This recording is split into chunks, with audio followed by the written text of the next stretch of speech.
pulis. Landas na tinatahak ay laging nalilihis.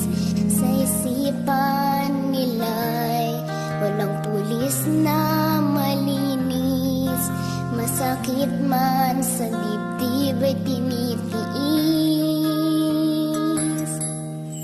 Ang sabi ni Itay, wag kong pansinin.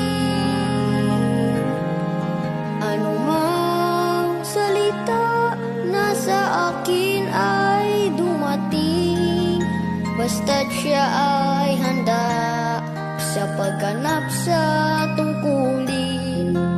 Buhay ay aalay kung hihingi.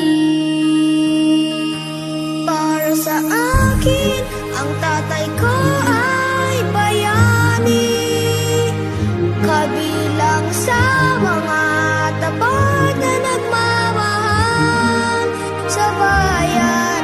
Kahit na ano pa ang sabihin ng mundo, ang tatay kong pulis ay bayani sa puso ko.